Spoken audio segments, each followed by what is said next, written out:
Norway, Sweden. Where's IKEA from? You might find out, and I don't know about that. With Jim Jefferies.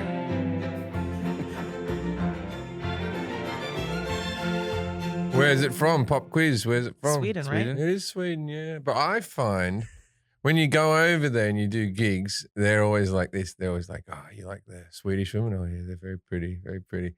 And then they go, much better than those Norway birds, right? Then you go to Norway, they're very good looking as well. And they go, well, we have the better looking women. They're very proud of their women commodities, those two countries. And it's just a bunch of hot women everywhere? Just the men. Everybody is these statuesque fucking people. The first time I went to Sweden with Jim, we were in Stockholm, and the hotel we were staying at, there was a woman mopping the hotel lobby. That was one of the most attractive women I've ever seen in my life. She was like a supermodel, and she's like, you go to Sweden, there'll be a girl working in the McDonald's at the airport, and she'll be like fucking a model. They don't know. They don't even fucking know. It's unbelievable. Very, very attractive people. That's why they call it Stockholm syndrome, because you don't want to leave. You go there and you're like, that's where it comes from, I'm sure. There wasn't any crime or anything. No. What about that? What word IKEA? Where does that come from? Oh, that's just probably the I don't know. Word for furniture? It's the Swedish word for flat pack. I just looked it up. It's named after the initials of the founder, Ingvar Kamprad Elmtarid. Where'd the A come from? I tell There's you an what. A in Elmtarid. It's a stretch. You've got to give it up for Sweden because they've got three things. Hot people, IKEA and ABBA, and Volvos. We'll give them four. Meatballs. Yeah, meatballs. But that's kind of blended in with IKEA because that's where they serve $1 hot them. dogs. Yeah, okay. Anyway, Good job, that Sweden. brings us to me and Forrest and Amos Gill will be in New York City. Lisa Curry. Lisa Curry's not doing New York, though. Doing one of them. She's doing one of them. Okay, Lisa Curry's going to be at one of the gigs as well. So we're going to do... Most importantly, you, though. You're trying to sell yourself. I will be there. I'll be there. We're setting off the tour. We've got a great show ready for you. We're doing 2 shows in New York. We're doing one on a Thursday night, one on a Friday. September 23rd and September 24th. September 24th. The Friday night show is sold out because the Thursday show was an add-on show. There is still tickets for the Thursday show. So come along. There's still some tickets available for that, but the Friday is sold out. And then Saturday, we're very close to sell out at the Chicago Theater on the 24th, 5th, on the 25th. Kelly's going to be there. Jack will be I'm going to be there. We're very, very close to sell out on that. I think there's a couple hundred tickets left, so not many. The big ass theater. So come along to that. And then we have there's some tickets for the Sunday in Indianapolis, which is that a state or a city? It's a city. It's a city of Indianapolis. No, I knew that. I know it's in Indiana. Confusing. I know. We're driving down. We're going to get a car. Little road trip. The little road trip and drive down there, and we're going to do a show there as well. There's tickets for that. So that's the weekend coming up. As I'll say again, few tickets left for Chicago. Some tickets left for the Thursday night, no tickets left for the Friday night, and some tickets left for the Sunday night. If you wanna come along, looking forward to seeing everyone getting back on stage and doing their little jokes. That'll be a bit of fun. Bit of fun, something different than sitting around the house getting shit on and vomited on. And that was before the baby, am I right? By yourself, just shit on and Me vomited on by and yourself. my wife, we go crazy. We're fun people. We're not swingers. We want to be, but the smell of shit has deterred other couples.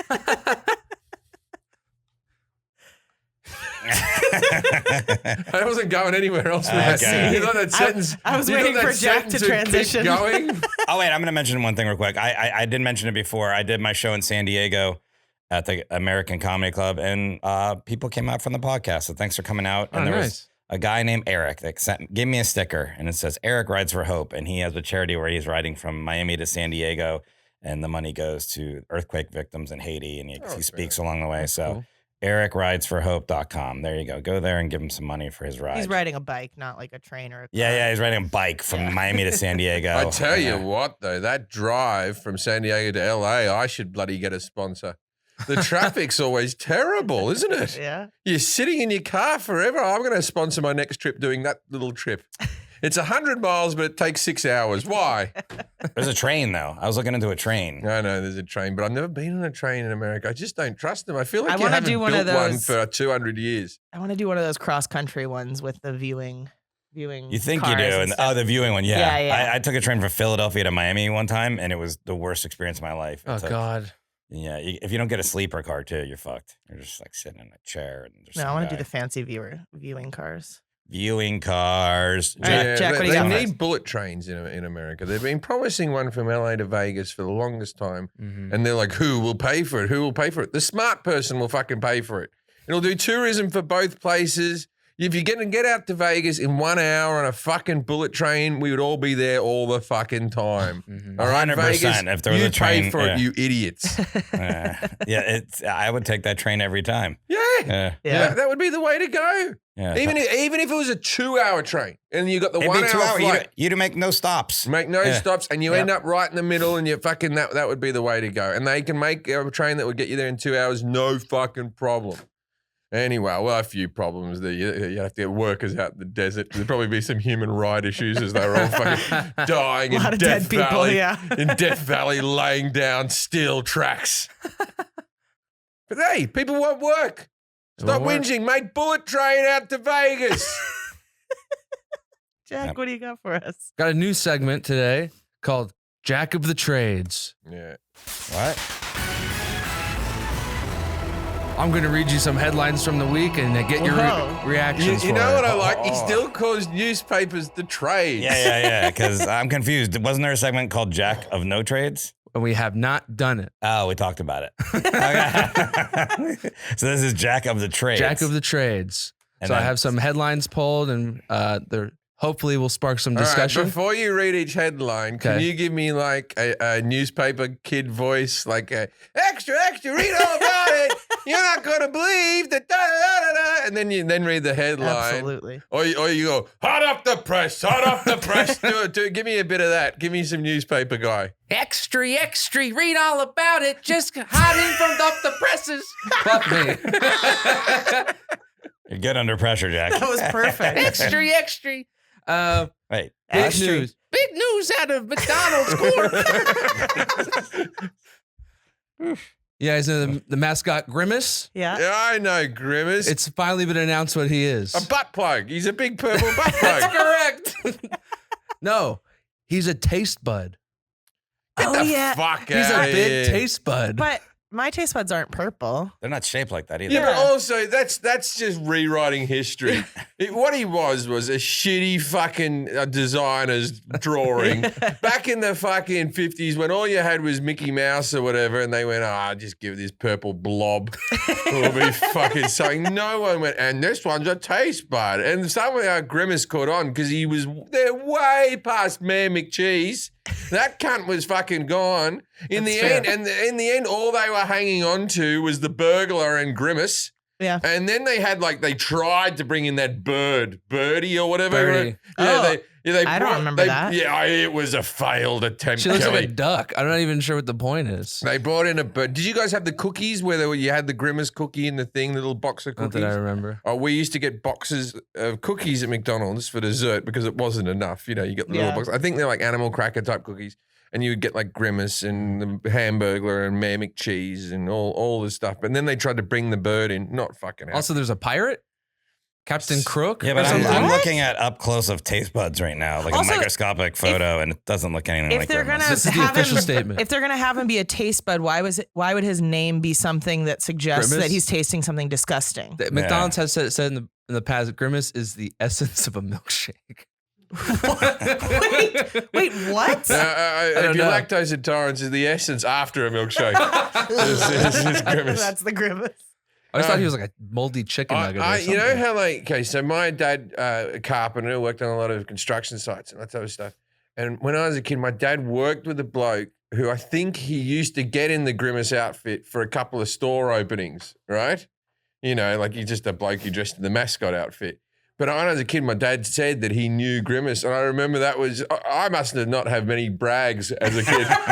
Because I remember going to school going, my dad knows Grimace. He hangs out with him. They're like friends. It's embarrassing. Yeah, like Hollywood kids. Like my kid goes to school with celebrities fucking all day. My dad knew Grimace. Not the original Grimace. Just knew a guy that had a Grimace costume. Just a bloke who dressed up as Grimace to open regional stores in Sydney. That's a big deal. That's pretty sweet. Yeah. Extra. Why are you saying extra? Yeah, well, I've heard Conan do it. That's extra. Read all about it. You got that one, but then you got to go. Hot off the presses. You got hot off the presses, or you got to go. Stop the press. This Justin. We have some breaking news out of Milwaukee. Yeah, that's a good one. That's a good one. Actually, I don't know what city this is, but a jar of Elvis hair was sold at auction. For guess how much money? Of Elvis hair? You Elvis said? hair. A jar of Elvis's Who hair. puts hair in a jar? I bought some Elvis cufflinks once. I got some Elvis cufflinks. Okay, so how much did those cost? Yeah, how much did those They weren't cost? that much. They were like $1,500, which I know people at home going, that's not cufflinks. But it's not. They were Elvis cufflinks. They're the ugliest cufflinks in the world. And like I wear them, they've got like a tiger stone in them. And I sometimes used to wear them on the Jefferies show, right? My Elvis cufflinks. And the watch. Yeah, I got a crappy watch that one of the Memphis Mafia used to have. That one's not much to talk about. The cufflinks are excellent, right? And so I bought them drunk out on an auction thinking I'd never win. I thought I was going in there. And so I wear them out and people literally go, oh, fucking, what's with the cufflinks? And I go, they're Elvis. And then people start taking photos with your wrist, yeah, man. I bet. It's the best. It's a good talking point. And then young girls are like, who's Elvis? And you're like, oh, God. Costello? Yeah. No, these are. That would be the next reference. That's the youngest pop star that Jack thinks a 22-year-old LA girl might know. Elvis Costello? He played at the White House. Okay, so do we think that his hair would be more expensive than cufflinks? Oh, no, okay. No, way more, because there'd be people who think that the DNA and all that type of 72,000. stuff. And I'm going to say. That's a really good guess for I'm us. going to say 80,000, yeah. It's 72,000. Okay, I didn't get to guess. Oh, he already fucking looked but it up. Forrest cheated. I was going to say $72,001. It's because that's the year I was Really born. good. Oh, you won. Thank you. You were born in 72,000? Yeah. Yeah, he's very old. Off the rails already. Well, that was that news story. Who bought it? They didn't say. Some guy who had Guy $72,000. Good Very story. nice wigs. I said the value. Yeah, he's like, you like this toupee? See that section over there? Yeah. Oh, what's this, sir? Yeah. It was still black in the jar. I don't know You're how that's gonna possible. have to toupee for this. Wait, It's Elvis's hair, I tells you. Wait a second. You just said it's still black in the jar. Did you think hair changes color when it's just sitting there? Well, Elvis, I don't know. I thought it would like dissolve or something by this point. no, Elvis used to dye his hair. He was like a dirty blonde, and he used to dye it black. Jack thinks if it was in the jar, it wouldn't stay black for some reason. It's gonna turn gray or like wither. He did grow up on Harry Potter. I don't know how long hair stays around. Idiot.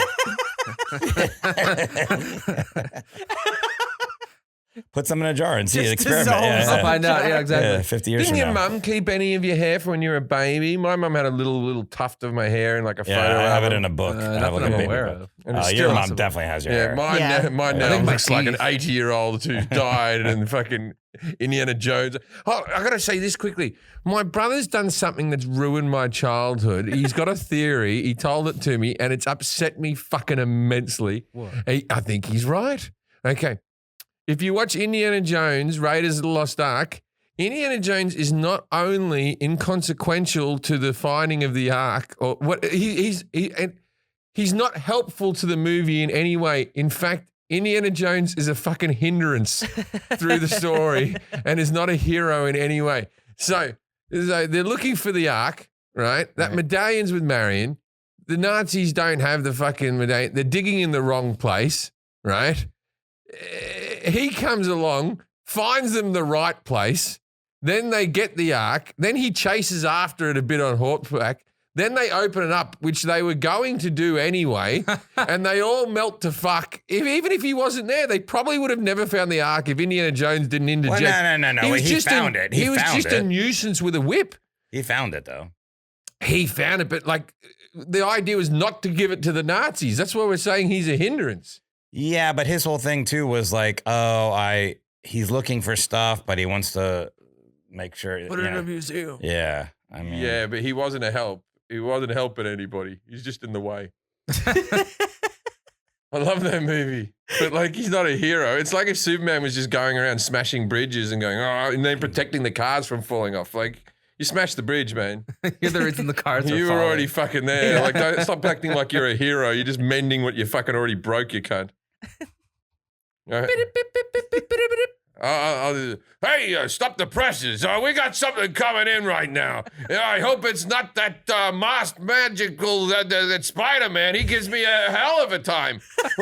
What's all this about? Oh, hey, it's me, Peter. A study shows that ivermectin, that horse dewormer that people are using to cure COVID, causes sterilization in 85% of men who take it. Excellent news. Yeah, but it's not just a horse dewormer. You have to say that properly. It is a medication humans can take, and then it causes sterilization. Yes, this is okay. Ivermectin is also great news. It's a medication that humans can take. However, people were taking the horse dewormer version of it. Yeah, which that's is right. So like, but the version that humans can take is being studied, but can cause sterilization. And the horse version gives 80% sterilization? A study from 85%. 2011 showed 85%. So there's Because some this is the thing, speculation. a lot of the people who are bitching and moaning about the vaccine, they're like, what about when my daughter's infertile in 10 years? Yeah. And you're like, the problem with this is a lot of the things they're saying could happen, but it would have nothing to do with the fucking vaccine. Right. There's plenty of people who are infertile. There's just plenty of people who are infertile. and it would be a so you shame if can't those go, people and were. I got the vaccine. Yeah. Like, there's plenty of people who are autistic. You can't just say it's because of fucking vaccines. It would be a shame if they went infertile. Yeah, I mean, what would we do if those people couldn't Real. reproduce? Shame. That would be a disaster. A real The plan is working. Yeah. If we don't get them with the vaccine, we get them with the horse dewormer. All right, final news story of the night. Lil Uzi Vert. I don't know if you're aware, he's a rapper. That's not how you get into the final news story. Yeah. Who is it, by the way? Lil Uzi Vert. There you go. All right, so this is some entertainment news. And the headlines are... Lil Uzi Vert, a rapper for people who don't know, was crowd surfing when someone yanked out the diamond embedded in his forehead worth $24 million. What the fuck did Wait. he... Hold on. He what? The I have diamond to was look worth this up. $24 million. Yeah, he was still working on paying it off. Little Uzi Vert forehead diamond. Hold on, let me Google I this. don't understand. People are equating it to Thanos. It's very hard to unsell that. You have to find another person with a hole in their forehead. Like it's not a buyer's market. Also, yeah, like, why would you ever put something that expensive on you? Say that's and just then crowd asking surf. to get the shit beat out of you or robbed or any of that. Like, Yeah. you're asking for it. I mean, not to victim blame, but like, A little maybe bit. don't crowd surf when you've got $24 million of diamonds I in mean, your head. it's a nice Yes. diamond. Give me a look at this diamond. Give me a look. I'll tell you if it's any good. It's a pink diamond, too. Oh, it's a pink diamond, and he put it in his fucking forehead, man. There you go. What are you doing, man? Yeah. That's the microchip. We're that good. would He's be- got like We're good. he's got like his forehead pierced, and then he has like. And if you do that, don't crowd surf, man.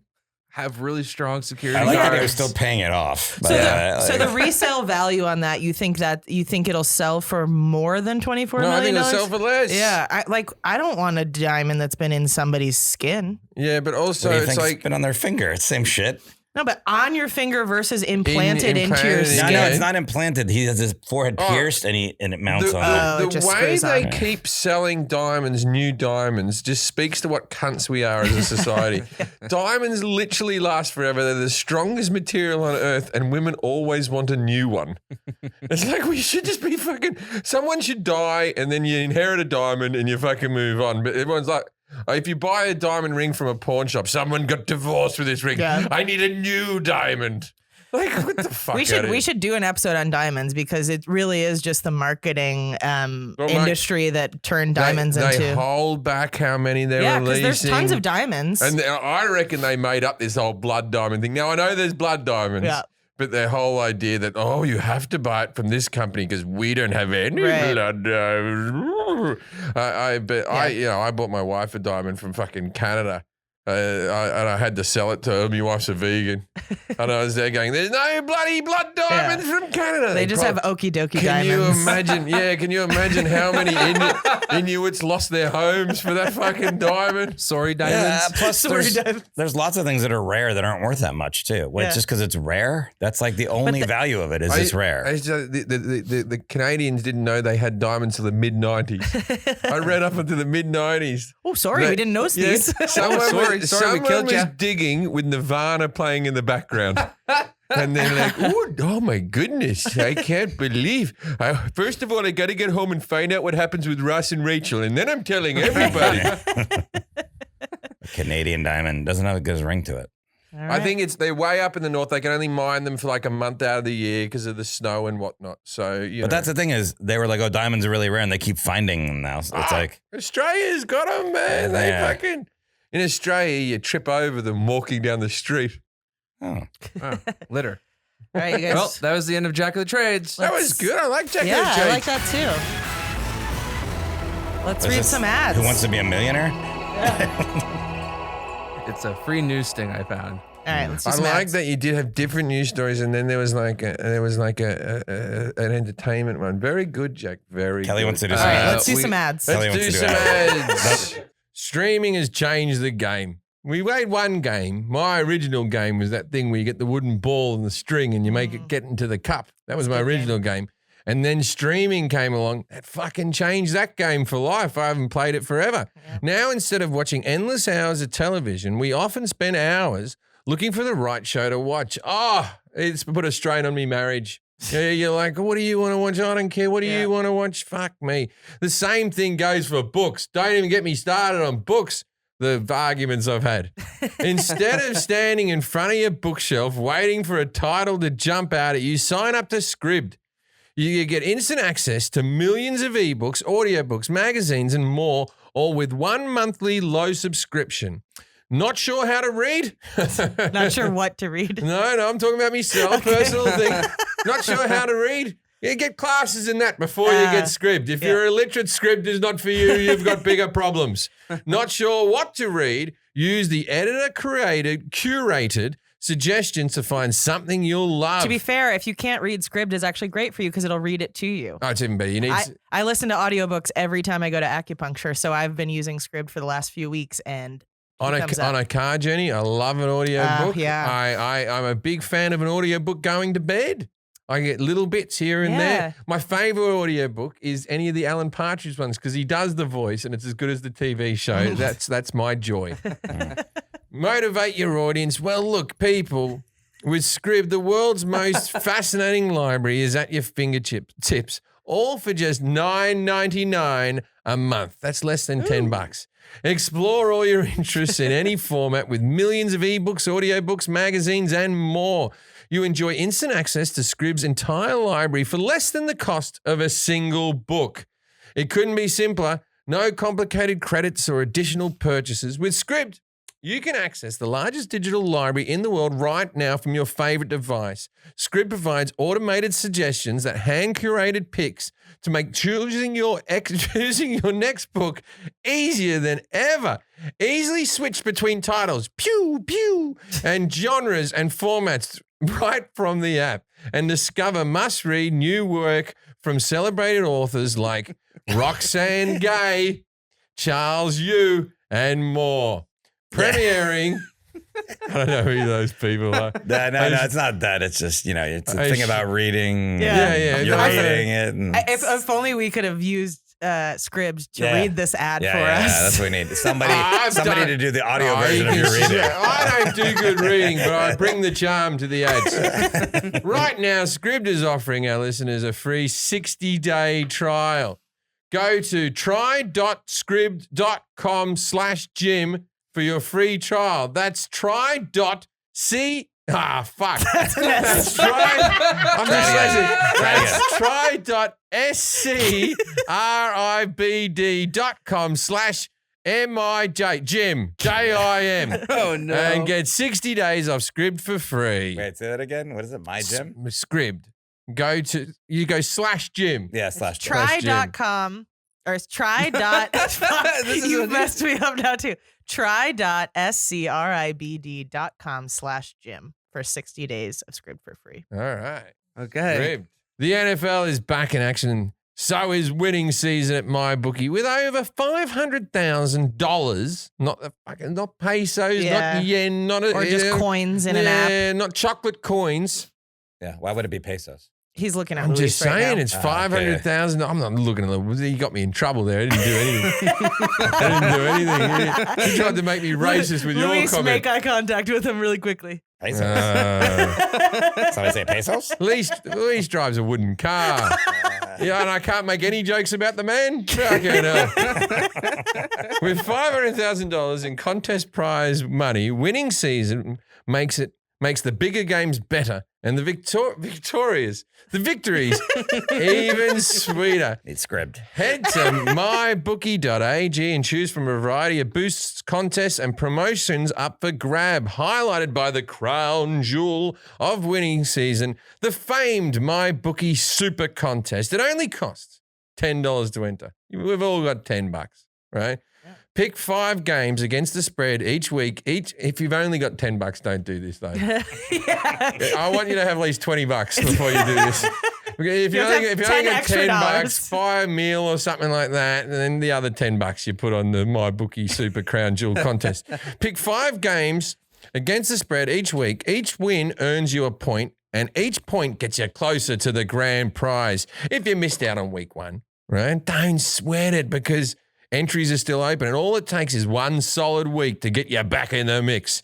Don't just take my word for it like you always do. Take Kelly. She's a big fan as well. Join now and start winning season with MyBookie today. In order to get started. What about Kelly's word? Oh, Kelly's word, she says it best when she says nothing at all. You can tell from her face. Okay. You can tell from her face what a big MyBookie fan is.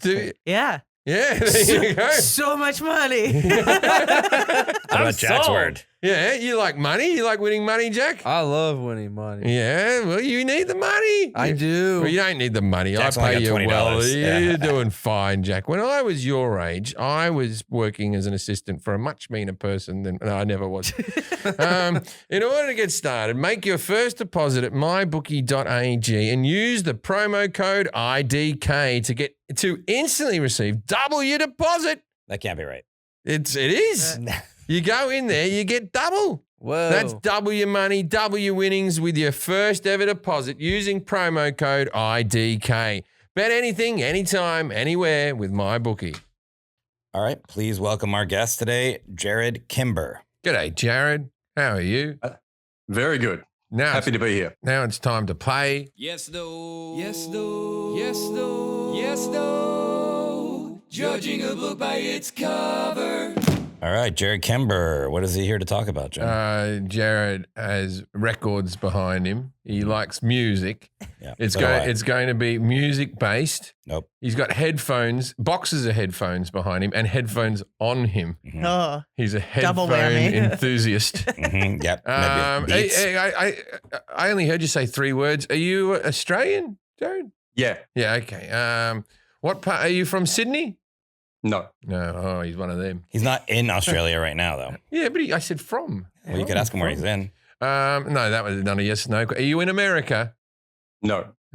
You could. You've asked many yes no questions. Go. Oh, that's okay. That's okay. I'll play by the rules. Is your specialty involved music? No. we did mention you'd probably know something about this topic if that helps. Not probably. You know something about this topic. You definitely know something about this You're topic. gonna take it so seriously. You're just gonna be like, I'm gonna try You and get might everything not. right. I don't really know everything. No, you don't know anything, Is your special? You just said not music. Is your specialty the Beatles, but not their music? just them as people. Yeah, like could you imagine the Beatles had a reality show? He's a personality expert. Yeah. Their time in Liverpool. Okay, so it's something that I know about, but it's not the Beatles. Is it the North Sydney Bears from 1988 to 1994? No. Okay, I know a lot Who are about the that. North Sydney Bears? Is that They like were my rugby league team. Oh. They no longer exist, but fucking I can tell you everything about that team. They never won the grand final. They got fucking close. thought that was a gay biker gang. The North Sydney Bears. Yeah. You're thinking of the Western Sydney Bears. They're a bit rougher, but you'll have more fun. Okay. Okay, so is it sport related? Yes. Okay, sport related. Sport related. What are you doing? And it's What's about happening? Right petting the table. I'm trying to think of is it you especially can't be baseball. We've already done a baseball episode. Is it an Australian sport? Is it a sport that's very popular in Australia? Yes. Is it cricket? Yes. All right, cricket. That's it. I don't actually know that much, but I'll give it a go. Oh, I thought you did. Okay. I've watched a lot of cricket, but I can tell you about Don Bradman and shit All like right, that. hold on. Jarrod Kimber has done almost everything related to cricket with the exception of playing books, movies, blogs, radio, podcasts, analysis, working with teams and commentary, including 10 years with ESPN. He now creates his own content on YouTube and podcasting. You can follow him on his YouTube channel. You search for Jarrod Kimber. His podcast is Red Anchor with Jarrod Kimber, and his Twitter and IG are at Jarrod Kimber. And Jarrod is spelled Jarrod, and then Kimber, Kimber. Welcome to the show. Tell us a little bit about yourself, Jarrod. I feel like you've done it all. Okay. No, I'm from Melbourne, not Sydney, so outside of Sydney. And I got asked to leave high school and parked cars for a living and worked in factories. And then I was like, do you know what? I think I can be a writer because that seems really easy. And the people who do it don't seem to have studied that much. Oh, fucking. You know? I've read some things, man. Yeah. And then, a short 12 years later, I ended up, becoming a professional writer in cricket. And I've done some weird shit. I've basically worked kind of every job in cricket over the times. And currently, just doing my own stuff for fun. But yeah, I've been around. I've done some things. Yeah, man. Okay, well, we're going to ask Jim some questions about cricket, and then you're going to grade him 0 through 10, 10 being the best. Kelly's going to grade him on confidence. I'm going to grade him, et cetera. 21 through 30, cricket. If you scored 11 through 20, cockroach. 0 through 10, bedbug. Oh, I thought you were going to go Buddy Holly and the mobile phone plan. No, I did these last minute. I did these very last minute, so I just thought of bugs. That's That's a good one, though. We can do that instead. Mobile phone plan. Yeah, that's a low one. If you got cricket, you can't date that guy, can you, Kelly? If he's on cricket, Cricket phones. Kelly does T-Mobile to Verizon. That's it. Yeah, if you're on that's it. Sprint or cricket, don't even fucking DM her. Nope. Okay, Jim. Let's just do this. What is cricket, and give a brief description of the game. Brief. Cricket is a bat and ball sport that originated in England. It involves you have 11 players per team, and it involves innings and overs. You know all this. Just speed it up. Yeah, innings and overs. Yeah. An over has six what do you call them? Bowls. Right? 6 bowls. You'd be crushing this. There's wickets at both ends. What else wicket? the wickets are the 3 stumps with the wickets on top of them, with the 2 little sticks that stick on top of the 3 stumps. If they get hit by the ball and you're out of your crease, you'll get out. It's very hard to explain. If you ask just individual things, I can tell you the answer. Why is the sport named cricket? I know less about cricket now than I did before I started. I thought I had a good grasp on it, but now I really don't. Why is it named cricket? I don't know. Okay. Never known that. I'm going to say I would have something to do with crickets, the bug, and there would be like a bowler from the 1800s. If you can hit that cricket and you make it bounce, then you give those Australians a hell of a time. So it would be squashing a bug with a ball. All right. So far we've known as much about cricket as we did cryptocurrency. So that's good. Where did it originate and when? The blockchain. Yeah, see, it's an English sport. The English invented it. As with everything, the English invented it, the Australians perfect it. And although I don't know how the Australian cricket team is at the moment, but when I was a kid growing up, we were the fucking shit. And the West Indies were okay. They were actually better than us. But then there was a bit sort of in the 90s where we were really fucking good. But anyway, where did it originate from? England, I want to say, let's give it 400 years ago. And where is it mostly played today? It's mostly played in Australia, New Zealand, South Africa, India, Pakistan, the West Indies, England, and then you've got some fringe countries that sort of come in and give it a go, the Dutch and the Canadians and stuff like that. But I just mentioned all the big countries there. Okay. Where does it rank in popularity in the world? It's the second most popular sport in the world, but I believe basketball is giving it a run for its money. So it may be the third most popular sport in the world. And the reason it's the second most popular sport in the world is because it's India, that's all they care about. The whole continent of India, the whole country of India, all they give a fuck about is cricket. It's the main fucking thing they're into is cricket. They love it. And they're 1 billion people. Who is W.G. Grace? W.G. Grace is an English cricketer who I've played him in the Shane Warne video game. He was a batsman. He was like one of the original blokes who was just sort of like he was the first sort of Michael Jordan of cricket. What is he known as? Like what's He has a nickname, right? Doesn't he? I don't know. I can't remember. It's been a long time. But W.G. Grace was an old English player from back at the turn. Okay, cricket is played in several formats. There are three major ones. 2020, 1 day, and Test cricket. Test cricket is over the course of 5 days. 1 day, of course, is over the course of 1 day. 2020 is 20 overs per side, and that's the fast cricket. It's like watching one game of baseball. It's an over. And people think, oh, this is insane how quick this is going. Is that what people think when they watch baseball? And over is when you bring a bowler in, they get 6 bowls, and that's their over. And and so they get the 6 bowls, and then they change ends and they bowl in different directions, that type of stuff. So you people in the United States right now listening to this are like, what the fuck is going on? It is confusing. A bowl is the same as a pitch. Like for baseball. Yeah, for baseball. So, like, no.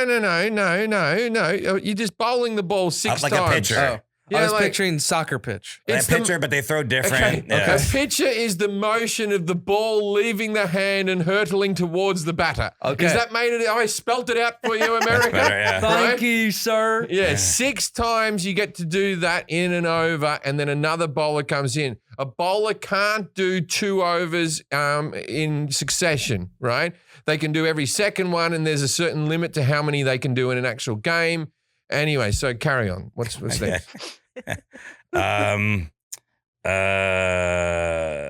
Who were the first countries to qualify for Test status, and who was the most recent? I would say for Test cricket, I would say it's Australia, and England. I will say New Zealand, South Africa, the West Indies, India, Pakistan were the first sort of Test teams. Who's been added? Bangladesh, probably in the more recent times.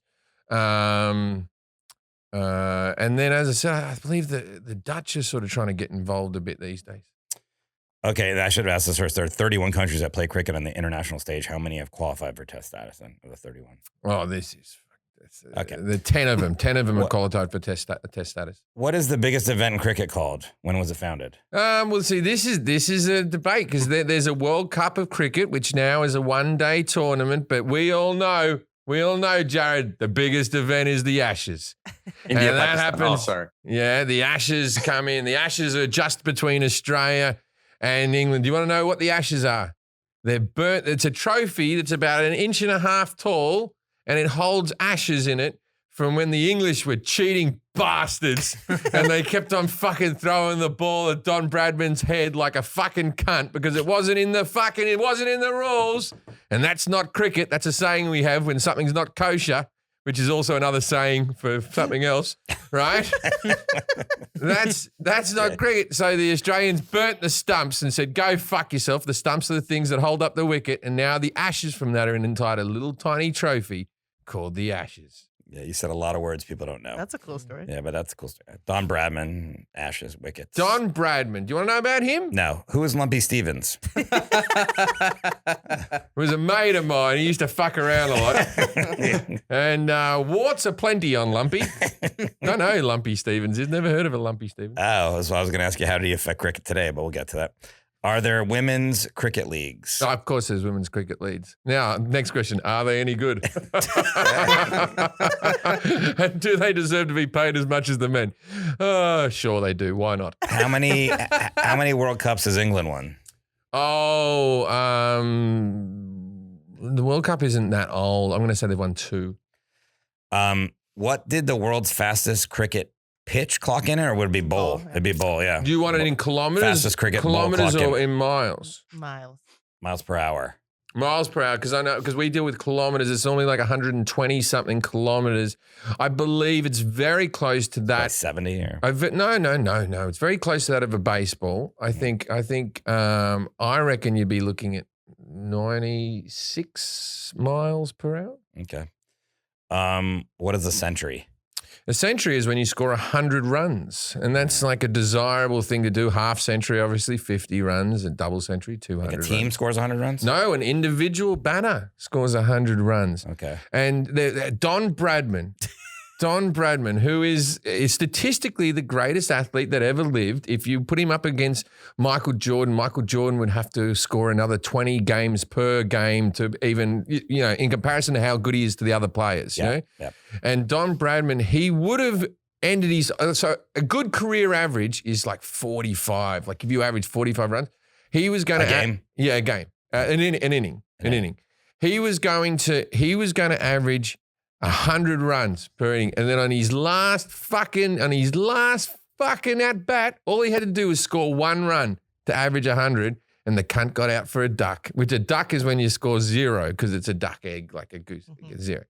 And he got out for 0. And so his average is 99.68 or some shit like that. You know what's interesting about cricket, as we're talking about it, is there's a lot of runs scored in cricket. A lot of runs. And the argument that people don't like soccer in America is there's not enough scoring. So you would think that cricket would be a game that America would like because there's a lot of runs. They've tried to speed it up, but there used to be a lot of players back in the day that used to just stay out there all day and then get 20 runs and just pat it away, like an attrition type of player. Like Bill Laurie was a guy who did that. All right, let's ask a few more questions and we'll get to our guest. What is the Nelson?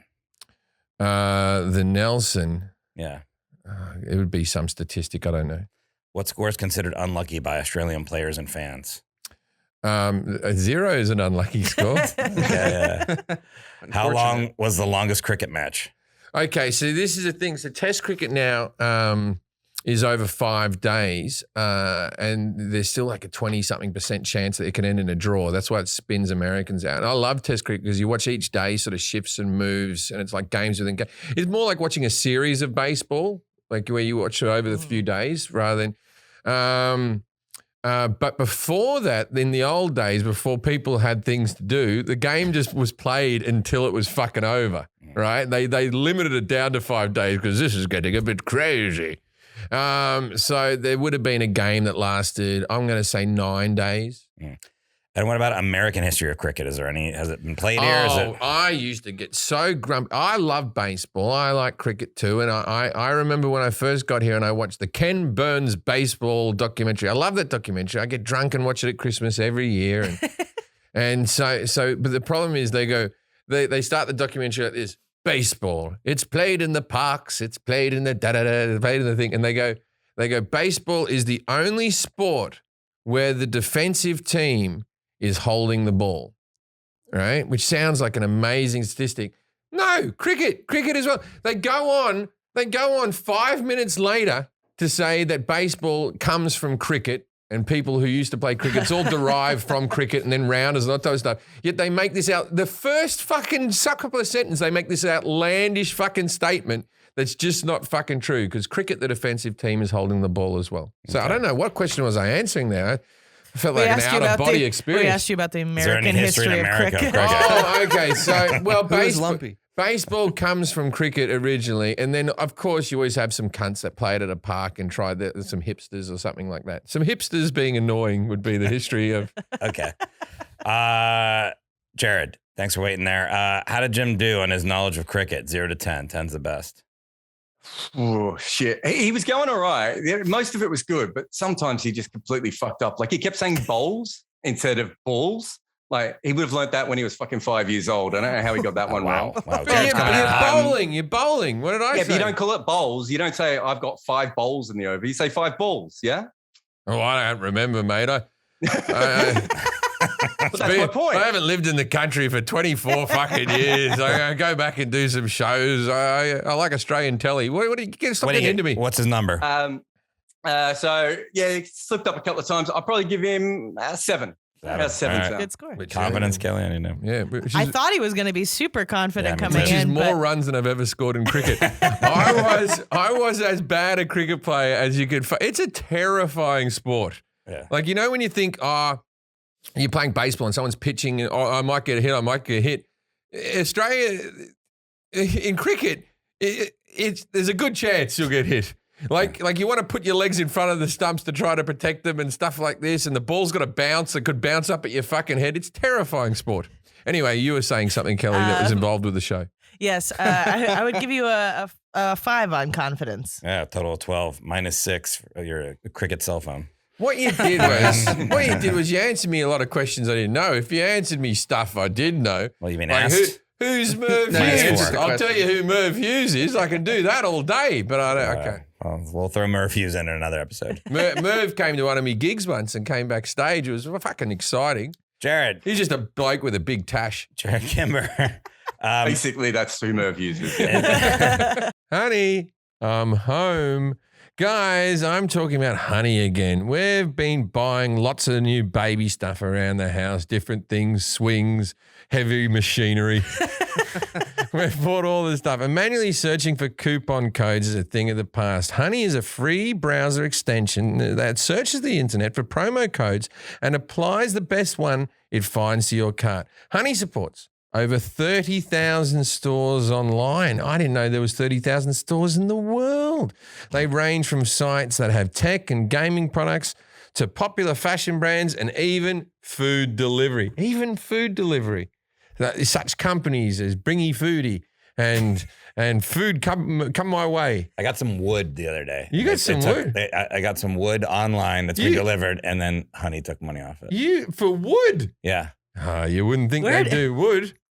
You can't tell me what company you bought wood from, but we'll talk later.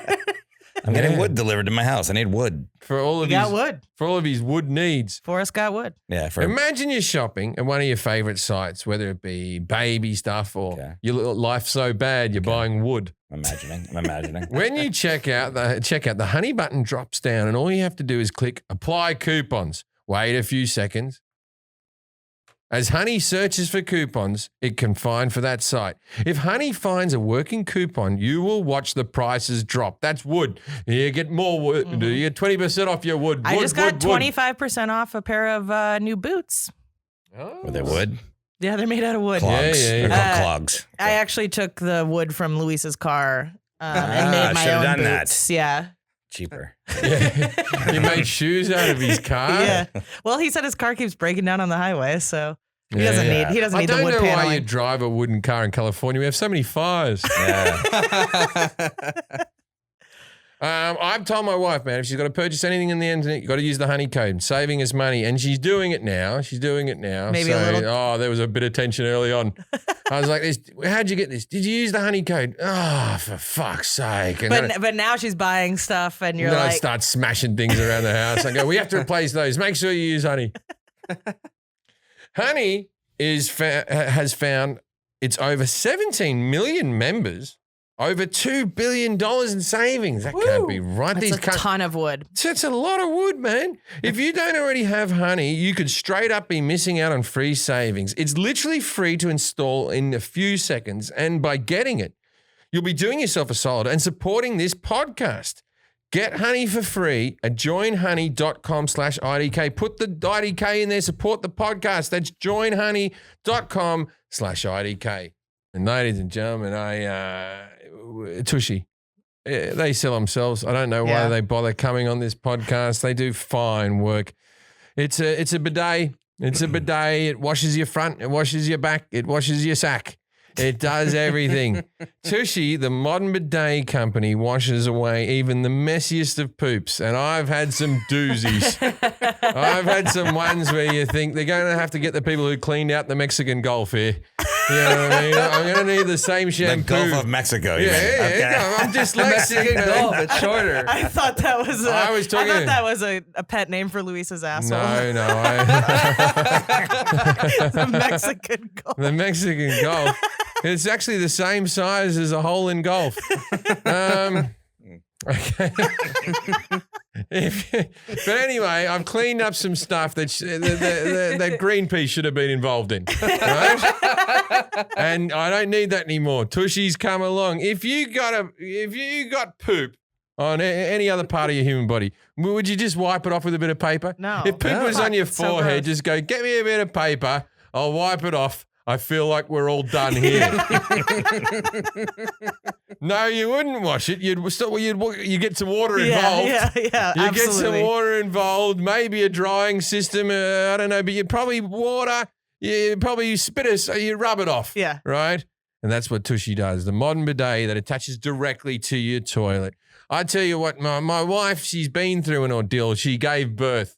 Oh, God, she's gone on about it. I'll tell you that. I'll tell you that. I hear about that every day. Oh, God, you know how painful it was. I'm like, no, I don't. Stop making me feel left out of the experience. Anyway, she went through that. She has to it's going good. But the Tushy, it's helping us out, right? Yeah. You don't want to give birth. And I only had one Tushy before. We just ordered other ones for the other bathrooms because I don't want any guests to have to poop in my house without washing their asshole. I like how Kelly has several bathrooms. We don't know what goes on in her life. Well, I've never been over to the house. We'll go over there and expect a butler to fucking answer. And I'll be like, what's going on with Kelly? She has a lot of side hustles. Yeah, you could come over. When I am shitting somewhere that's not my house now, it's disappointing because I have tushies. Me it's too. like- and I'm Me like, too. oh. And also because often it's not even in the bathroom. You don't want to bring Forrest over to your house. He falls asleep on the couch and shits away. But if you had a tushy on your couch. I'm thinking of putting the Tushy on one of the couches. I am. Fold up a cushion and say, Forrest, you enjoy yourself. Tushy is the modern bidet for people who poop. Who would that be? All people. Just poop, wash, and pat dry. The Tushy bidet features. It washes your bum with water for a better clean than toilet paper. Washing with water is less irritating and more smooth on your beehole, which is your butthole. Easy to install, attaches to the toilet in under 10 minutes. That's all depending on how fast you are. I reckon I could do it. I move quick in life. Oh, it would take me an hour. I do everything quick. I reckon I could do it in under 10 minutes. It's easy. It says under They 10 even minutes. give you the plumber's tape and everything. No electricity or plumbing needed. Using a Tushy bidet reduces the toilet paper use by 80%. So let's say there's a virus and everyone goes crazy and tries to buy the toilet paper and then you go, oh, fuck, what will I do? What will I do? During the apocalypse, people, you're good. You got yourself a Tushy. That's all you need. Stay at home and wait for it to fucking... You should you try can it with just the air dry. baby. Anytime the baby shits, you don't have to change the diaper. Just hold him over the toilet. I got to be honest. I've been looking at the baby thinking that's the method I should try with me. Shitting in a diaper? I shit in the middle of the night. It'd be nice to have my wife just lift my legs up around my head and give me a bit of a swipe. But no one wants to try anything new. So that's true. I'm here with the Tushy. It's eco-friendly and stylish. Tushy Ottoman. Ooh. They've got the Tushy Ottoman now. Yeah, The so you can sleekest squat and toilet shit. stool design to help you. Oh, it makes you squat. That's good for Yeah. your colon to come out. 100%. 100% of the time rated number one by Wirecutter. Now, Wirecutter is an unfortunate name for toilet things. It was a magazine that you're like, oh, you're having a hard poo? Read about it on Wirecutter. New Tushy brush. The new Tushy brush is the only toilet brush with disposable scrubbing pads so you can clean your brush every time. You go in there with the old-fashioned brush, you do that, you clean out your toilet, but then your brush has got shit in it. Yeah. Your brush has got shit Don't in it. like that. No good, right? Start washing with Tushy Bidet for a better clean. Go to hellotushy.com/Jim to get 10% off plus free shipping, right? I love this product so much. I don't even care if they charge 10% more with a code, but you will get 10% less. I'm telling you, you want this. This is a special offer for our listeners at hellotushy.com/Jim, 10% off. After you buy and install your Tushy, show it off. Bring people in to watch your shit. Yeah. And then like they'll go give them before and after photos. Text your friends. Asshole pictures. Oh, Poopy before asshole, and clean afterwards. asshole. Oh yeah. Tag us in those pictures. So we want you to tag us pictures of clean assholes and shit at Hello Tushy on Instagram. I feel like I'm gonna get some DMs after this. Is there an easy way to explain? I know there are a lot of people listening here in Australia and in England and other countries where cricket's popular, but is there a real easy way to explain what cricket is to people that might not know or how it's played, or at least a couple minutes? Mate, I'm going to stop you just here, Jarrod. It's not easy. You can't explain them free healthcare. if you can't explain free healthcare to them without their brains fucking exploding, good luck. Yeah, I'll be honest. I've been trying to do this for years, Jarrod. I thought Jim was not too far away with this. Basically, the best way I've ever explained it is it's like 3D baseball. So you can play behind. So baseball only plays in front of you, whereas cricket is you completely go around. And then there's a few, instead of pitching to a catcher, you pitch essentially at the stumps, and it goes for a shitload longer. I think that's probably the easiest way to put it. There's batters and pitchers in baseball, and there's batters and bowlers in cricket. But yeah, it's not an easy sport to explain, even when someone's at the game and they can see it. So like trying to do it on a podcast is basically impossible. Netflix has a series called Explained where they do mini documentaries about various topics, and cricket was one of them. And that was the first time that I understood how the game worked, because you were able to see visuals of like each position and all of that stuff. So I do highly suggest that. Suggest checking that out. There's a saying in Australia when you're trying to explain something to someone and they're not fucking getting it. You go, oh, fucking hell, it's like trying to explain cricket to an American. Right? Is that real? It's like trying to fucking explain cricket to an American talking to this guy. No, but it is. Okay, so you explained it to me when the World Cup, and I don't know when the next World Cup is, but it was like a World Cup that passed, obviously. And I sort of got it. And then you took me to a test match in Sydney, and it was against Pakistan. And then I got it. I watched it, and it was, and then I watched a lot of it in Australia. And once you get it, it's as fun as any sport to watch. So it's good. You know, I think if you could figure it out, Americans that are listening. Yeah. The points are called runs, and you know you'll have scores that Americans don't get. Like Australia's 628 playing 402, and you're like, what the fuck's going on here? Yeah, it's one of those sports that once you're into, it's like it does get into you a little bit, but it's not an accessible sport because it's basically being made by English people to be confusing. Like it's not like football where it's just like, look, oh no, the offside rule. Like cricket is made of like laws that make no sense, not rules, laws that make absolutely no sense all the way through the game. And it's not made to be accessible. It's literally made for really rich people to bet on. And that's why the laws are the way they are. Literally, it was rich, posh Englishmen who came along and went, how can we make more money off this? Let's come up with a new law here that doesn't make any sense, but we can bet on it. And that's what it is. That's like our government. If you want to know what countries play cricket, just go through the history books and look at what places England took over. Right. Yeah. Right. They went and fucking. It's not like they came into Sydney Harbour and the Aboriginals were playing this sport with a bat and stumps. You know what I mean? The Indians were conquered. That's a bad word. I don't know. Anyway, took over. Yeah. By the Brits, and that's why they play cricket. I mean, it wasn't a good thing what the Brits were doing. So yeah, colonized. Colonized is the right word. I was saying conquered was the wrong word. Yeah. It's all in the same realm. Semantics. All right. Why is the sport named cricket? He said he didn't know. It had something to do with crickets. Yeah. No, I mean, look, it's as good as guess as anything. Basically, no one knows why the sport is named cricket. See, this is the thing with cricket. A lot of the answers that Jim gave are kind of like half correct, but essentially no one knows anything about the sport because it's so old. So the first time that the word cricket is sort of ever mentioned is in 1550. So, Jim was probably only about 5 or 6 years old back then. So it's quite an old term. And so we don't even know if it comes from Dutch, French, or Old English language. All we know is that it's from one of those three languages, and someone decided that was what it was called. It had a lot of different names like cricket and different sorts of variations on that. And then one day it became cricket. But a lot of the early stuff of cricket we just don't know anything about because people weren't even doing podcasts back then. Oh, yeah. Wow. The thing is also the British can't name shit good. Yeah. They don't know what they're doing. The British claim to have invented ping pong. You know what they called it? Whiff waff. Yeah. Oh, yeah, I remember. Yeah. The Olympics, they were going, let's call it whiff waff again. because of the sound of the bat going back and forth. Now, that's why I'm saying it could have been as simple as the cricket being fucking squished on the first day. I mean, but when you think about it, is ping pong really a good name, or are we just used to hearing it? That's good. Yeah. Okay. Ping pong. Ping pong's alliteration. I thought it was table tennis. Is it not table tennis? Yeah, Isn't that what we called it in Australia? I called it ping pong. Well, they all do start with it's double. Yeah, it's like it's alliteration, all of them. Yeah. Whiff, waff, ping pong, table tennis. I call it ball bounce. Netty ball bounce. Yeah. That's another a one. good Netty ball bounce. But that's formal. Yeah.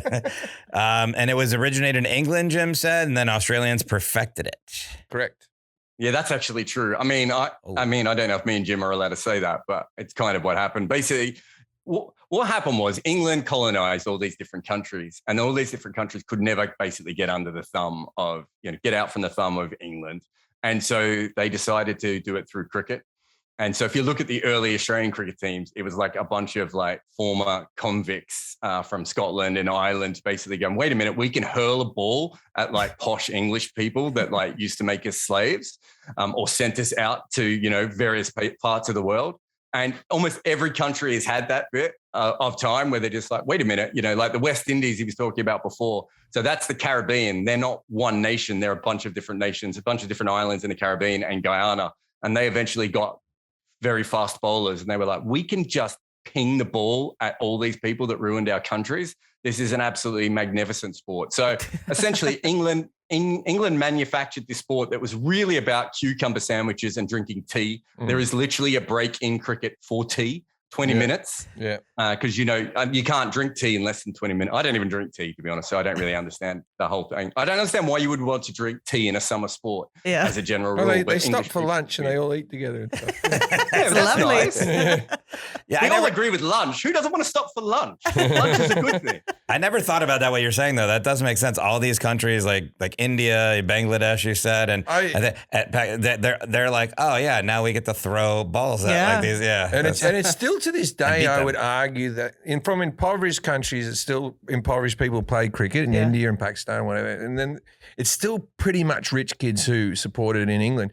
But what the Brits do is they invent sports that only rich people can play because they have to go to a private school that have big ovals in their little tiny country where no one has real big backyards unless you have a bit of money. And they go, we've invented this sport. It takes a hell of a lot of space. We don't have space, so only the elite can do it. Let's teach it to the Australians who all have space.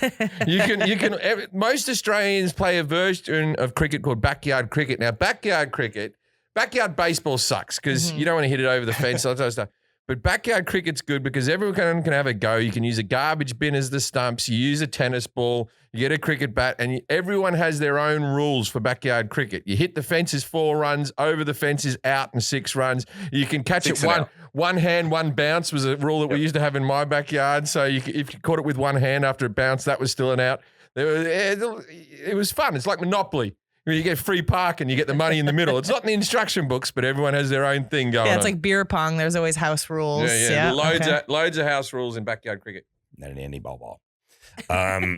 Where is it played mostly today? Jim said Australia, New Zealand, South Africa, India, Pakistan, West Indies, England. Did he miss anywhere? So he missed. Who did he miss? Sri Lanka, Bangladesh. Sri Lanka. I said Bangladesh later, I think.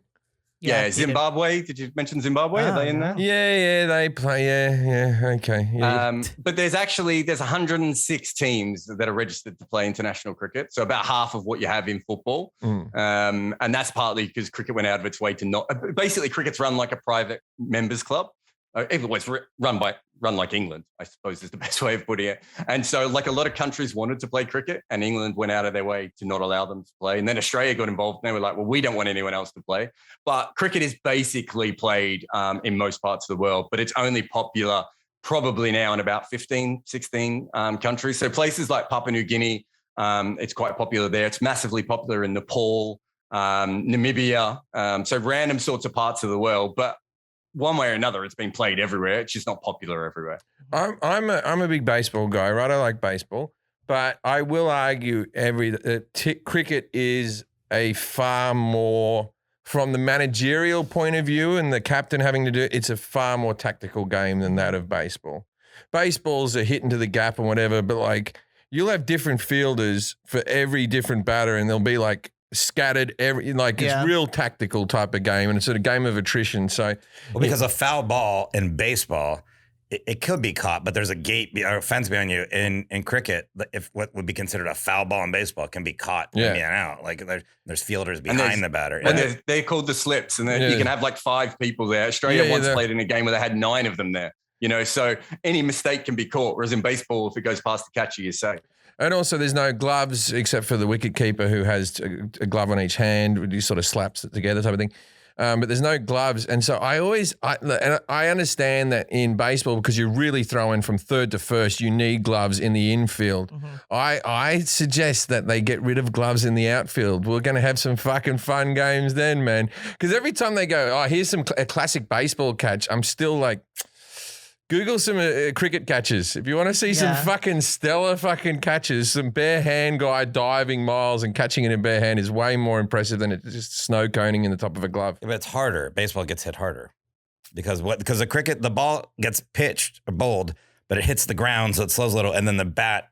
It doesn't always hit the ground. They hit it as hard as they can. And there's blokes who are fielding. I'm not kidding. David Boone used to field, I would say, 4 meters from the person, like that, like when he used to play. Closer than that. Yeah, closer than that. He was within 2 meters. He was within 2 meters of the guy with the bat just standing there, and they'd smack it, and he'd catch it very quickly with his bare hands. He'd basically have a helmet on and a box. Or what do you call it? What do they call ball protectors in the UK? Yeah, they call it a cup or something. A cup. Yeah. So he'd have his knackers protected and his head protected, and he's 2 meters from the bat, and there's a guy hitting the ball as hard as possible. It's not like baseball. And that fielding position is called short leg. There's a stupider one called silly point, where you're literally in front of the batter, so you can see if he's about to hit you, and it's just terrifying. Every time he picks up the bat, you're like, well, this is the end. This is my last moment. Yeah. Oh no. They hit it hard as they can. Yeah. Okay. No, I know you always say that too when people bring gloves to the stadium too. On top of it in baseball. If you're on a date with a chick and you take him to fucking baseball and you bring your glove, ladies, deal breaker. You can't fucking have a cunt with a glove. And then, like, if you have a girl who shows up with a glove, make sure you take her back to a special home afterwards. Okay. Her special home. You said cricket is the second most popular sport behind soccer. This may have changed, but historically it's gone soccer, cricket, and then basketball's coming up. Yeah, I think it depends on what you mean by, popular sport, because the Super Bowl's probably watched by a kabillion people by this point. So it's quite popular. But if you're looking at the amount of fans around the world who follow it, certainly cricket is the second most popular sport. Just as Jim said, it's not just India either. India's got 1.3 billion people. Pakistan's got, a couple of 100 million. Bangladesh has got a couple of 100 million. The sports who love it, everyone watches it in that country. Mm. So, when India and Pakistan play each other, you're talking about a sporting event watched by 1 billion people, but they don't play each other that much because of the whole not enjoying each other's company and Kashmir and, all those sorts of things. But when they actually do play each other, it's certainly a huge sport. But yeah, just as a general rule, fans-wise, there's a fuckload of cricket fans. It's just that they all happen to be in about 8 countries. Right. I'll tell you something that's unique about cricket, right? So cricket has domestic leagues where you might play New South Wales versus Queensland and all this type of stuff, and domestic leagues in India and England and all this type of stuff. No one really, people do follow it. Real cricket people really follow that and all this stuff. But the whole country follows the national team, and the national team sort of plays all year round. It sort of follows summer, just keeps on going to wherever country's got summer going on. They have a series over there, a series over here.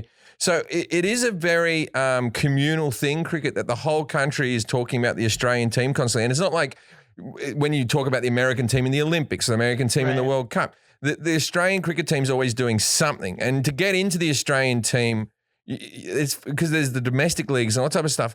It sort of sneaks up on you. There's a new bloke that just sort of pops up and you just go, oh, fuck, he's all right. Mm-hmm. I had a bloke down the end of my street who played 2 games. I'm trying to remember his fucking name. Anyway. Was it W.G. Grace? No. Okay. Australians have this hat that you get called a baggy green hat, which is just this weird sort of fucking puffy green hat. Misshapen thing. Woolen hat. It's not attractive. Yeah. It doesn't make any sense. And it's like fetishized. What's it called again? The baggy green. The baggy green is what do you mean you get it? You get it if you play for a test match play for Australia, you were given a baggy green cap. You only get one in your career. I think there's only ever been a couple of hundred of them given out, maybe 250. Am I right? Oh, yeah. These are hideous. It's about 400, I suppose. 400, I don't know how many Australian players, but yeah. Right. But one of them, that's the most coveted thing in in the world that you can have. If you own one of those things, you're a fucking god, to have a baggy green. Walk into a bar, you get a free drink. But by the end of people's careers, they're looking like some tattered ass fucking hats that have been through the wash 1,000 because they don't replace them. Yeah. So W.G. Grace, who was that? W.G. Grace was an incredible athlete when he was young. If you look at photos of him, you may not think that because he's big fat guy with a beard, right? Yeah, but when he was young, he was a hurdler and he played professional football in the UK as well. But he's basically, we talked about centuries before with when Jim mentioned a century is 100 runs. 1 year in the professional competition, he scored more hundreds than the rest of all the batters combined. So he basically outscored his own sport. He was that much better than everyone else. And then he played for like 50 or 55 years, just on and on because he was famous. He was basically the first ever global sporting star. He played all around the world in like the 1800s when it took, an age to get anywhere and you got, I don't know, syphilis or whatever it was every time you got on a boat. That may not be right, but I think you're thinking of scurvy. Scurvy, that's the one. Close enough. It might have been both. Depends on the type of boat, Yeah, exactly. Just men on this boat. We believe in two things: no oranges and syphilis. And so he was massive. He was, one of the most famous people in the world. He's the first athlete or the second athlete ever to have a proper sponsor and all those sorts of things. And he came from a very, very rich family. So he played as an amateur, despite the fact that he made an absolute fortune from cricket and he wasn't supposed to. He probably got involved in a few things that he shouldn't have got involved with. He cheated on the field and was famous for cheating on the field. He was also a doctor. And so that was his nickname, the Doctor, which is also, if you think about this, like he played cricket professionally for 50 years, but was also a doctor in the 1800s. How bad a doctor would he have been? Well, none of them are real good back then. He didn't even know the latest in... Yeah, leeching and bleeding out. Yeah, but he didn't even know the best leeches to use, I would guess. He would have been completely out of it. But yeah, he was famous in America, famous in England, famous in Africa, famous in Australia. Like he was legitimately like the Michael Jordan of his day. And if you want a ridiculous fact of his, he's also God in Monty Python.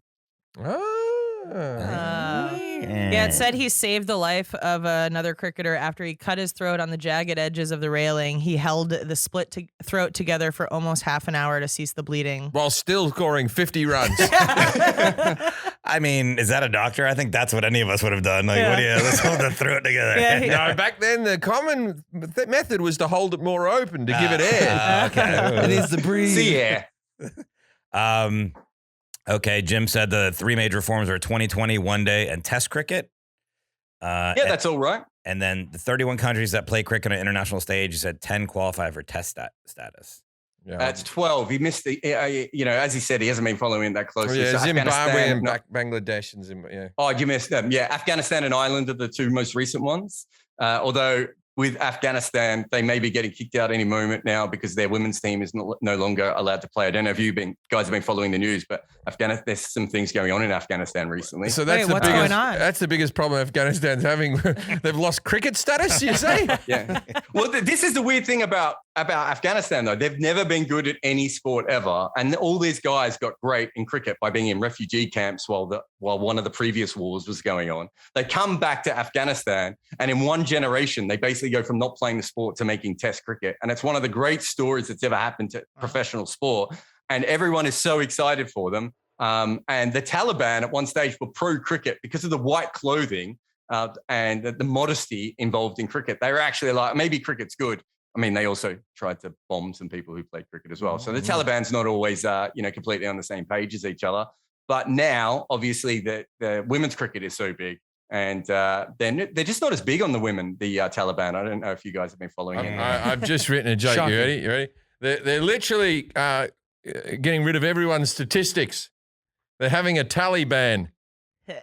Wow. All right, edit that out, Louis. That's excellent. So I didn't know the test cricket is the one that's played over Taliban. The test cricket is the one that's played over 5 days.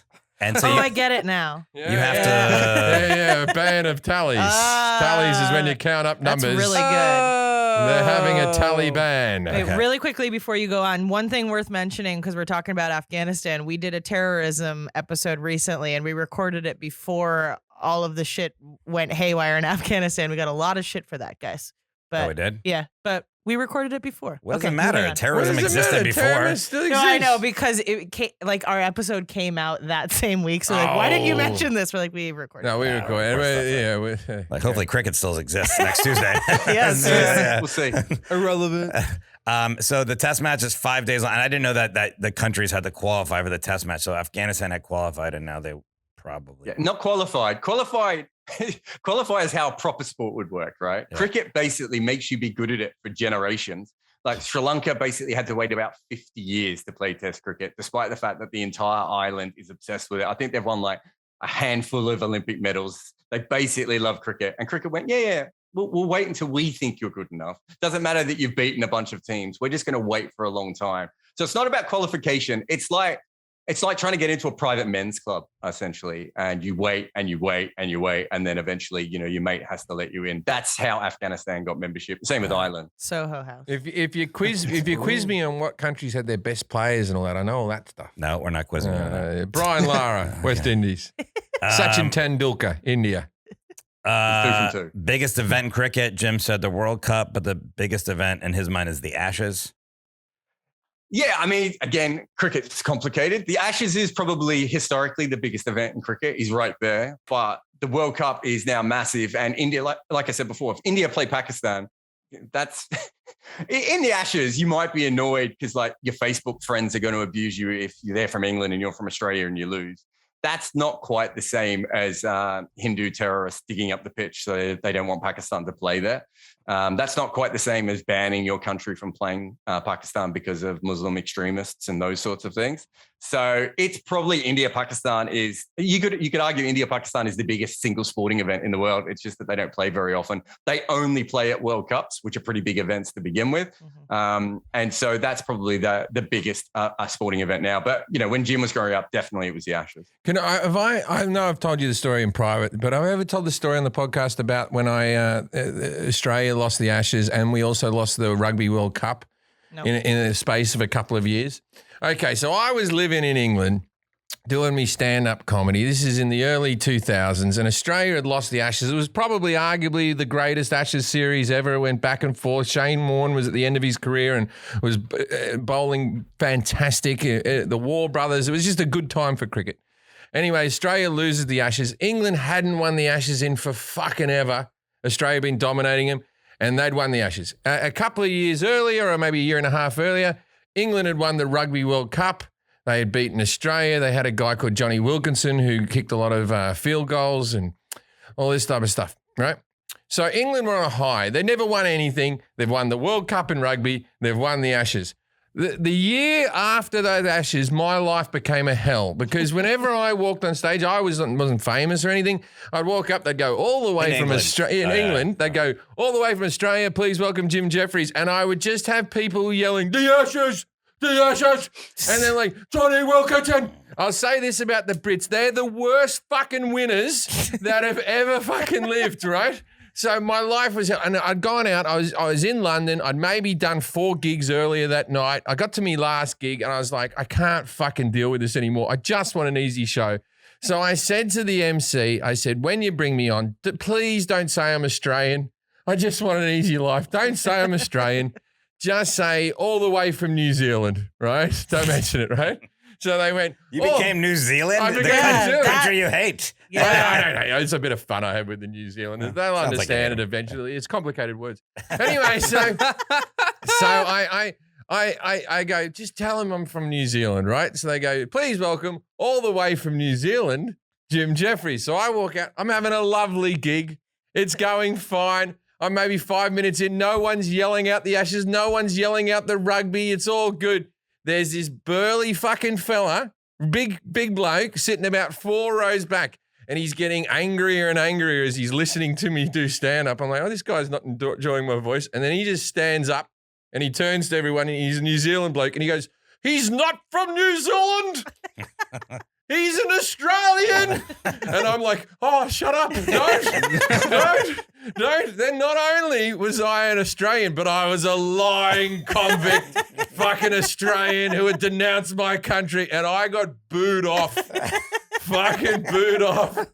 That Australian New Zealand thing. So in 2003, I backpacked around America, and it was when Steve Irwin was famous. Yeah. And if you remember, Jim, no one knew who the fuck he was in Australia. He did like a Sunday afternoon show at like 4:00. But in America, he was the most famous person in the country at that time. So the minute he said Australia, everyone's like, tell us about Steve Irwin. And we didn't know who the fuck he was, other than snakes were involved, maybe. Yeah. And so I just stopped saying I was Australian, and I just started telling everyone I was a New Zealander. And then after a while, it was really liberating, because I thought I can be an absolute prick and no one's going to think bad about Australians here. So for 3 months in America, I just went around being rude to everyone as a New Zealander. So, you know.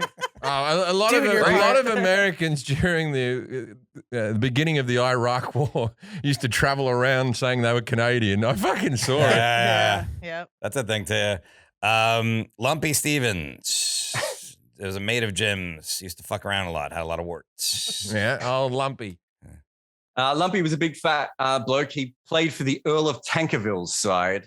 He was a bowler, and he's basically the first guy to lift the ball off the ground. So you got to remember, this sport was basically played by very, very old, misshapen, posh English people, right? And so it was not an athletic sport for a very, very long time. And so Lumpy Stevens basically went from rolling the ball along the ball, so like 10-pin bowling, I suppose, and he put it up in the air, which is what changed the game forever. And then after that, there was people started bowling overarm. So I think it was slightly before it happened in baseball. And there was a great story of what's his name, George Thomas Knight, who fought for overarm bowlers, who came from a very posh family. And when I say a very posh family, that was Jane Austen's nephew.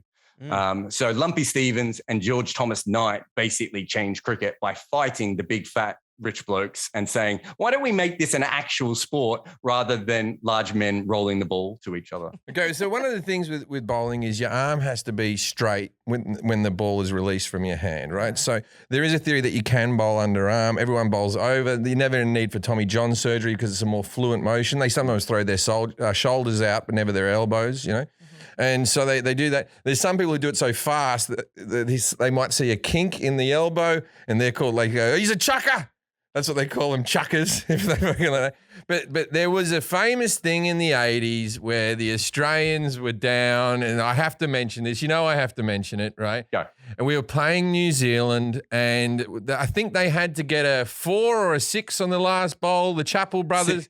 They had to get a 6, which is the hardest thing to do. Home run, basically. That's hitting it over the fence. Hitting it to the fence is 4 runs. Hitting it over the fence is 6 runs, right? They had to get a 6. Very unlikely, right? But the Australian... You're saying it from the Australians' point of view, though. Oh, no. Yeah. It was unlikely. Yeah. Australians shouldn't have done this. They probably would have won the game. But the guy, rather than doing it, his brother came up, who was the captain, the Chappell brothers, and he came up and he said to his brother, he said, just bowl it underarm. No one had bowled a ball underarm for fucking ever. You can't hit an underarm ball for a 6 because it's rolling along the ground. It needs elevation to be able to hit up, right? And so the guy just fucking rolled it along the ground. And Australia, that was really shitty of us to fucking do. But fuck me, New Zealand. It was in the 80s. I don't need you heckling at my gigs about it. I didn't fucking do it. It's kind of peak Australia, isn't it? Because like New Zealand have been shit for years, and we refused to play them. We said they were so shit, even though they were next door, we would go all the way to South Africa or the West Indies or Pakistan to play, and we wouldn't play New Zealand because of how terrible they were. They finally got good, and we went, now you're good. Well, we're going to roll the ball along the ground because we don't even want the chance of New Zealand beating us. Yeah. Okay, so both of you have posed as New Zealanders now. Oh, yeah. But you're like, fuck you, New Zealand. They'd be proud to pose as an Australian. But you know the crow, what's his name? He played the captain of New Zealand, died recently. Martin Crowe. You know he's cousins with Russell Crowe. I do know that. Oh, okay. Well, he's our expert. He mentioned that. I remember when he Martin died. Crowe and Jeff Crowe. He's related to both of them, and he's also imitated Shane Warne in The Gladiator when he bent down and rubbed the dirt like Shane Warne used to do before he bowled. Oh, is that where it came from? Yeah.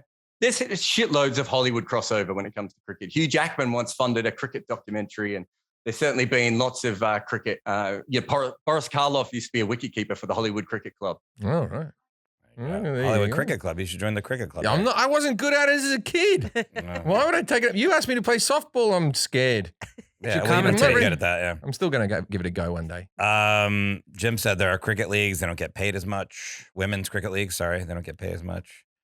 Australia. Yeah, there's women's cricket. So 1891, they decided to have women's cricket. An American decided to start women's cricket in England, and he put up an ad. And in the ad, it said you needed to be tall, under 3 and attractive, I think. May not have been looking for the best possible cricketers. Huge crowds went to watch them play, and then he pissed off with the money. And then we had to wait about 120 years for the next professional women's cricket league. But it's getting quite professional quite fast now.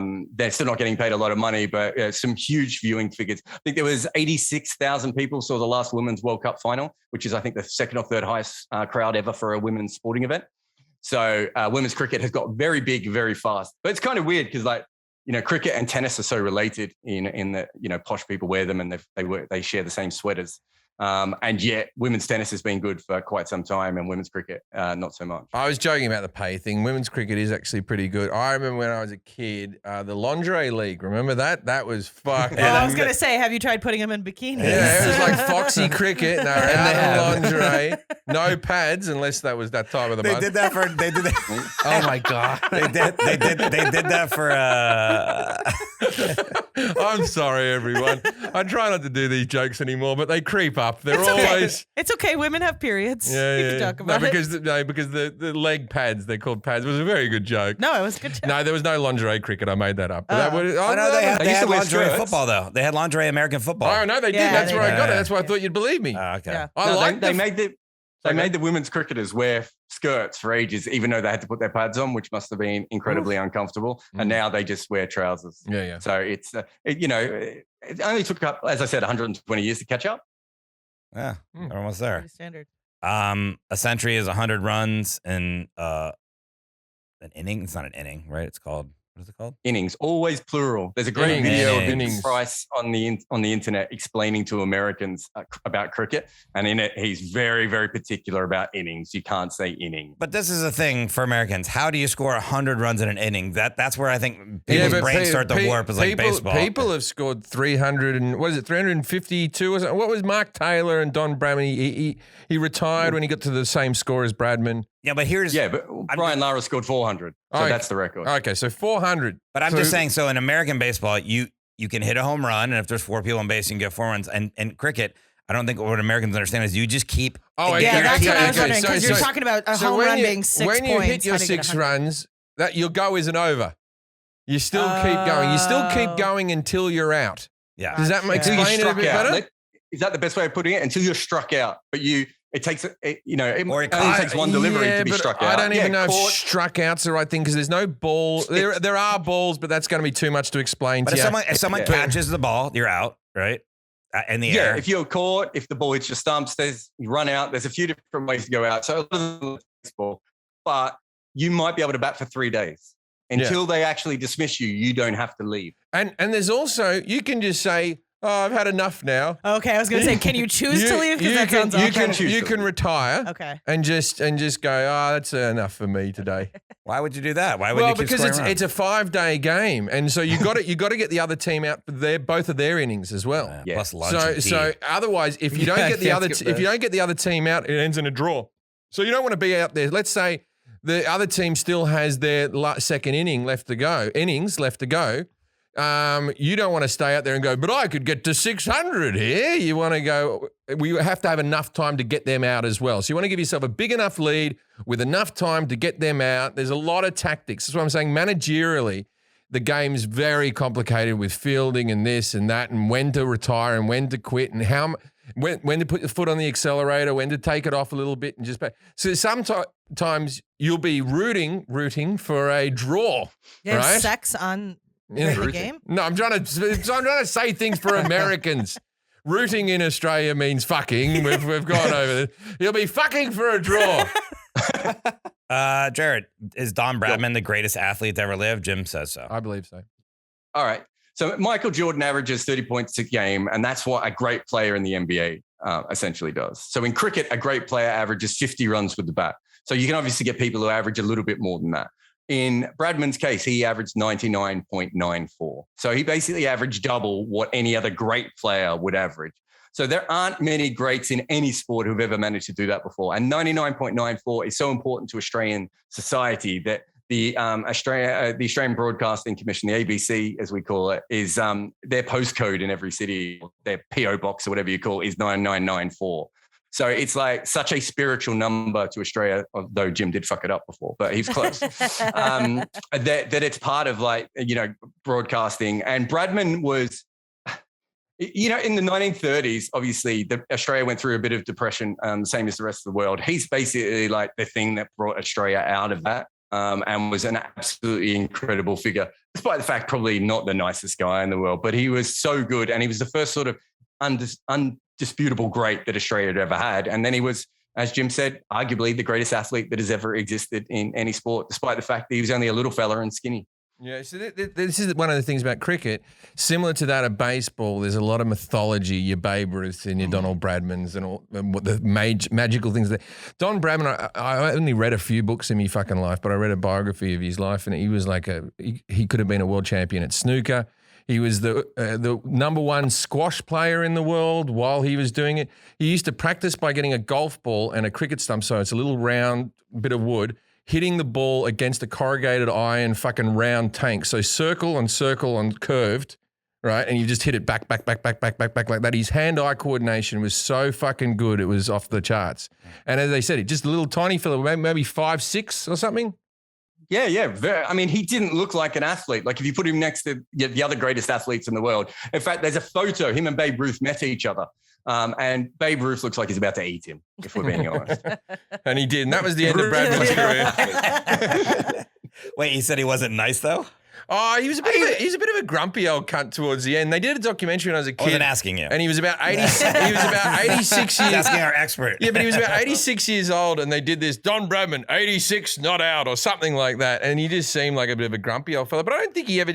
I don't think he was like a womanizer or anything like that. But you speak more to this. Yeah, I think they gave him, didn't they give him a stockbroking license when he probably didn't qualify for it because he was Bradman, and he accepted that. He got a very cushy job during World War II as well, a little bit like Elvis Presley style. And he fought with a lot of his teammates, partly because he was so much better than everyone else. He didn't really understand why they all would fail. But yeah, he wasn't exactly like, the world's greatest guy, but if anyone's just watched The Last Dance, there's a bit of Michael Jordan in Don Bradman. He was just that much better than everyone else and so competitive that not everyone loved him. They loved being around him and watching him bat, but not so much his personality all the time. But you watch these old footage, and before plane travel was the norm and all that type of stuff, they go, and the Australians are going off now to go and play, because our reporters used to talk English as well for whatever reason. The Australian batsmen are going off now to beat those bloody English bastards. We're going off to the thing. And it was a 2-week fucking boat ride to get to England. 2 weeks. 2 months. 2 months. Oh, 2 months. Oh, okay, shit. fucking hell. 2 months they get on a boat to go play a game of cricket. Now, correct me if I'm wrong.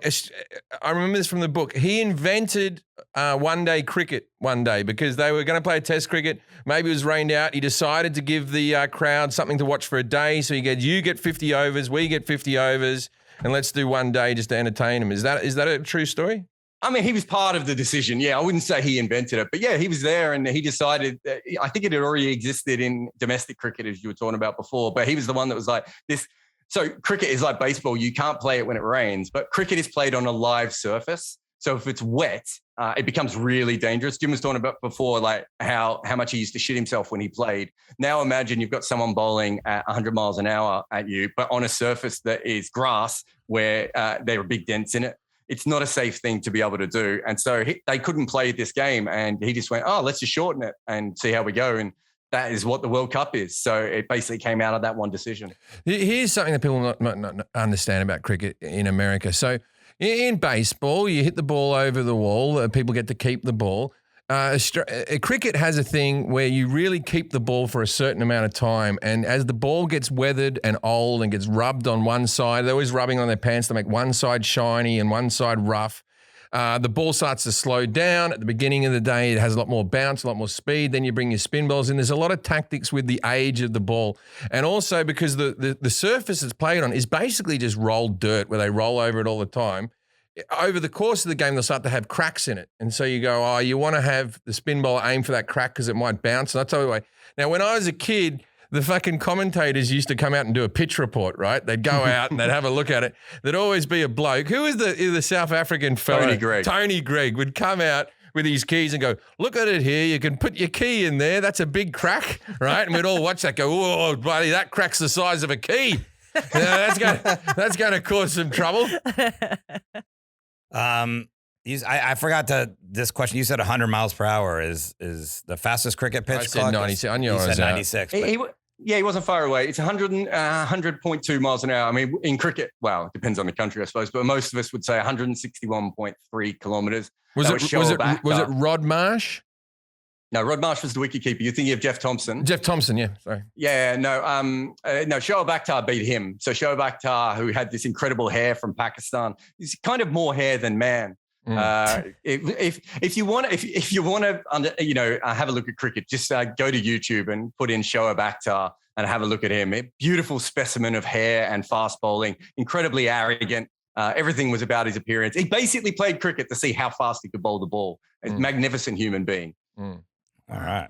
Yeah, so it's basically the human, doesn't matter if you're doing you're bowling or you're pitching, we can only throw a ball that's the speed. Yeah, okay. You know what I mean? We can 100 miles an hour basically. Yeah, that's the speed that people can hurl things. Yeah, they can do about 104 in baseball. Yeah, but yeah, it's still. Wasn't it like 100? Chapman did 105? Somewhere like that. It's not much higher than 106, isn't it? 106. Yeah, they're about the same. Yeah. The big difference in cricket is that you can run in, so you do have the momentum of actually come running up through the crease. Right, so it's a bit more poetic, I suppose, in some ways than some cricketers have very jaunty, almost homoerotic kind of run-ins, and some come from side-on angles, and everyone's a bit different. Merv Hughes, who Jim was talking about before, he had a bit of a belly, and they used to say he looked like he was like driving a bus on the way in.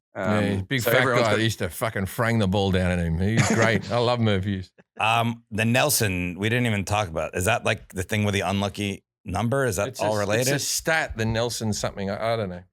It comes from Lord Admiral Nelson, who was, a famous British guy who famously, well, I don't know if this is even true, but the story is he had one eye, one arm, and one leg. And so in cricket, when you get to the score of 1-1-1, you are supposed to keep one leg off the ground. To be honest, like no one's really done it for about 25 years. We used to have this old umpire called David Shepherd who umpired well beyond his best. He was probably still umpiring in his 70s, not particularly the world's fittest individual. And he used to have to stand on one leg. And sometimes their score can stay on 111 for like 3, 4, 5 overs, 20 minutes. And this poor old fat guy was on his leg for one leg for a long time. Other people take it to extremes and they do it for 2-2-2, 3-3-3, 4-4-4. But yeah, it's it's kind of like one of those old cool things about cricket, but no one really gives a shit anymore. I always liked how in cricket, it's such a friendly sort of sport that when you're bowling, you might have a jumper on, and sometimes a sleeveless one, a V-neck sort of wool jumper on, and your hat, and you don't want to bowl with your hat on and your jumper. So you take them off and you give it to the umpire and he'll hold them for you for a bit until you're done, and then he'll give them back to you. You know what I mean? Like it's just so bizarre that you go to the umpire and go, hold these for me, will you? I just got to. Yeah. Here's part of my uniform. And now it's like this. Oh, there's me phone and me keys. Let's see here. Longest cricket match. Jim said 9 days.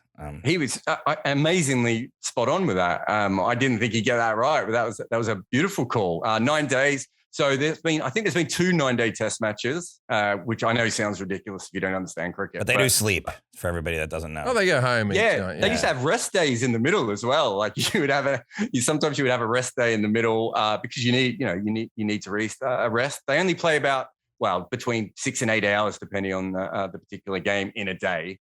But yeah, the 2 games that went for 9 days could have gone for longer, but in both cases the teams had to get on a boat to come back to the country that they were from. So otherwise, I think especially the one in England and South Africa could have gone on for a few more days. And there was also England, West Indies, which could have gone on for at least another day. So it's a ridiculous sport, and they had to come in with a time limit, and they picked 5 days because, I don't know, randomly. There's a lot of things that can sort of stop cricket. Like sometimes you'll be watching a test match over the course of 5 days and you'll start to pray for rain.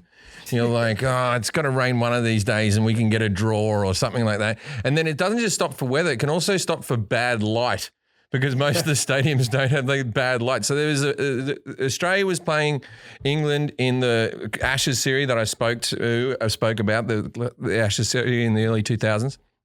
And Australia, 2005. Yeah, Australia was winning, but it looked like this one match, and it looked like fucking it was getting a bit dark after lunch, and that played in England's favour. So all the Australians came out after lunch wearing their sunglasses, and it was very fucking gloomy. But, you know, it's stupid sport.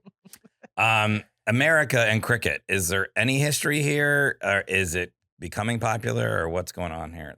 Yeah, so the first ever international sporting match is debated, but it's in 1844, a team from USA played a team from Canada in cricket, which is some people believe to be the first international sporting game. So America were massively involved in cricket up until the point where baseball kind of takes over. So George Washington played a game of cricket. It was quite big in America. And then really, really randomly, of all the places, and I still haven't quite ever got to the bottom of this, but Philadelphia just kept liking cricket, and they kept producing great cricketers. Don Bradman, I think, played in Philadelphia. And in 1905, they had one of the world's best bowlers, this guy called Barton King. And he was so good that he was offered a contract to play in England.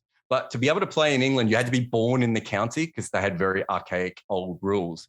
And so the story is, I hope this is true, that he was offered a widow to be able to marry so he could play for the team. So rather than being signed up like with a contract like a normal human sport, they offered him an old woman whose husband had died. Why is that appealing? It didn't appeal. He went back to America, to be fair, so it didn't work at all. But yeah, up until about 1905, they were really good. And then now there's a bunch of T20 leagues, which is the exciting form of cricket is coming up. So recently, USA Cricket has been poaching players from around the world with really handy contracts, hoping to make their international team a lot better. So Liam Plunkett, who won the World Cup for England, is one of them. They've been getting guys from Pakistan and South Africa and Australia, and just basically offering them a nice house in America and a cushy job if they'll stay on and play cricket for America in 3 years' time. And so what, they have to become citizens to do that? They just... Yeah. Wow. Yeah, so it's a three-year thing. So basically, so cricket has always kind of got good this way. So the original Australian team, half of them were actually English, and the original Irish team had Australians and Pakistanis and Indians and all sorts of things in it. It's quite a common thing in cricket because it's a Commonwealth sport. So you kind of need the people to teach you how to play it, and then eventually you kick all them out the side and you take over the team like they have an island. Oh, wow. Who's paying for it in America, though? It doesn't seem like there being any money in it, I guess. But well, so so cricket's actually weirdly popular in America, but in no particular market, if that makes sense. And because of that, it's quite big on cable TV and on the internet. So ESPN Cricinfo, who I worked for almost a decade, they basically started as an American website, and now they're the world's biggest cricket website. And they started in America because you could get cricket news everywhere except in America. And it's still, like, I think now that website has, 40, 50, 60 million users. And of those, there's still about 4 or 5 million users in America. And the same with pay TV. So that if you can get 2, 3, 4 million people paying for pay TV for one particular sport, there's a lot of money coming through that. Yeah. That's what I have heard they are using. But whether it will work or not, this is about the 40th time someone has tried to make money out of cricket in America. And so far, no one's ever done. Yeah, but you think with all the immigrants, you think that it would catch on a bit, that there'd be little leagues and stuff like that? Yeah. I've seen a fair amount of times people playing cricket in parks, like especially when I lived in Long Beach, there was a park near me and every weekend there were people playing. It's quite big in Houston, New York, Philadelphia still has a bit of a cricket. Dallas is another place, Silicon Valley, obviously, when all the Indian and Pakistani and Bangladeshis moved over to Silicon Valley. There's a few places where it's popular. It's just not like a major sport in any region, which is kind of what you want to create a buzz. It's right. just, but as Jim said, it's also mostly expats. So the Jamaican community, when they moved over, the Guyanese community, they bring cricket with them. But then over time, they move on to American sport. So it's trying to keep the expats interested in it is the kind of the big deal. But it's the holy grail of cricket is to try and make money out of the USA. And so far, not so much. All right. This is part of the show called Dinner Party Facts, where we ask our expert to give us some sort of obscure, interesting fact about the subject today, cricket, obviously, and that they could use to impress people. Or what do you got for us? Okay, I've kind of got a couple, so I'll try and do them very quickly. The first one is don't take your time. It's no, we've got all the time. All the time in the world. Adolf Hitler played cricket, and Jim has talked about how violent it is. So in cricket, you're allowed to hit people with the ball, right? So it's not like baseball. If you hit someone with the ball in the baseball, you got to walk, right? In cricket, you're allowed to hit them. In fact, you're allowed to hit them repeatedly with the ball, and the ball is very hard and it breaks bones. And when I was a kid, I saw a guy get his eye socket broken. People have died from being hit with the Australian Prime Minister Bob Hawke, while he was the Prime Minister of the company, got smashed in the face at like a fun match with his mates, and he was the Prime Minister at the time. He got hit in the head. Legal. But Adolf Hitler, having played cricket, decided, it was not violent enough. And he wanted to take the pads off it. And I think probably involved blades or something. So Adolf Hitler certainly played cricket. The other really interesting one is how many phrases in English language come from cricket. So the phrase superstar was originally used for cricket. If you've ever said that stumps me, that comes from cricket. Innings, obviously. Bowled over is a phrase that you hear sometimes in normal language. Bowled over, just not cricket. Off one's own bat to catch someone out. And hat trick is another one. So there's all these things that people say all the time in language that they have no idea come from cricket. And that's because cricket and the English language were growing as one, right? It was like England was getting bigger and taking over the world, and just went from Old English to what we speak, or one, I suppose you guys speak American, we speak Aussie, but what we try and speak anyway. And so the language was developing at the very same time that cricket was developing. And so the phrases just sort of all come together. So there you go.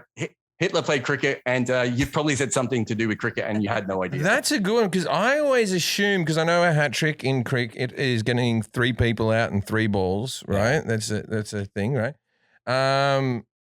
I always thought that was in all sports. We called them hat tricks. So we only do that in no, and it's in hockey now, but it must have come from soccer, cricket. Yeah, 3 goals. From they one player. had a hat trick. Yeah, but it's from the thing. I thought maybe you guys thought it comes was from cricket. What they used to do is if you got 3 wickets and 3 balls in cricket, they would literally pass a hat around and put money in it for you. Was it that ugly green hat? It wasn't that. Do you know what it was? It's not a bloody ugly green cut. That's a bloody Australian baggy green, and you'll pay it respect, Kelly. It's hideous. You can't fuck it. It's the most coveted thing in Australian sport. It looks like somebody tried to make like a paperboy hat from memory without any pattern. I mean, Stumped is a good one too. Stumped. Yeah. No, they used to wear top hats. That's how unathletic cricket used to be. They used to wear top hats, and they moved from top hats to ugly hats. Although, what do you think, Jim, about the floppy hat in cricket? I still think that's one of the great inventions. Greg Chappell. I like the one with the brim, the cricket hat that goes out. Big one, yeah. Jack still wears them to golf. He doesn't even know that he's fucking wearing one. They're like a straight brim bucket hat. It is. It goes all the way out. Yeah, they're a winner. I mean, you can't bowl with them because your arm hits the fucking thing. You got to take them off. If American cricket brought back top hats, and if they had to wear like tuxes with tails and stuff like that, I think it would be wildly popular. When I was a kid, there was still players that were choosing not to have helmets. They were like, "Nah, I'll be right." What from the West Indies? He was like, Biff Richards was the last major guy who did it. Richards, yeah. He just wear his normal fucking hat with the brim out there. Giving it a go, they're bowling at his head. He just ducked out of the way. He gets hit in the head, he's dead. There are lots of states in this country that don't require helmets for motorcycles, and people don't fucking wear them. So that doesn't surprise me at all. But the other thing is, you talk about the fashion. Cricket is actually involved in fashion. So that sort of is, I might get the phrase wrong. Is it preppy boy fashion that people like? Yeah, like they still dress like old fashioned cricketers. I don't know if they know that that's what they are doing, but it's literally that's where it comes from. So cricket is kind of unfashionable, like to 99%, well, except to everyone except for the 1%ers. But if you look at the Great Gatsby, they're all dressed like fucking cricketers. Like so you know that like in Test cricket, everyone on the field's just wearing white, right? Okay. They're all wearing white, and the ball's red. Okay. Right. In one-day cricket, everyone can wear their colours. So Australians are wearing green and gold, and the English are wearing a sort of bluish type of colour, and all sorts of stuff. And the ball's white. There's these little variant differences and stuff like that. But I always like that both teams are wearing white. And I remember an American going, well, how do you know who's doing what? Yeah, well, one's batting and one's fucking bowling. It's not soccer where I have to pass to a person Right. and I have to look at it. There's no reason for uniforms that are different colors in baseball. We should just, exactly. you know. Yeah.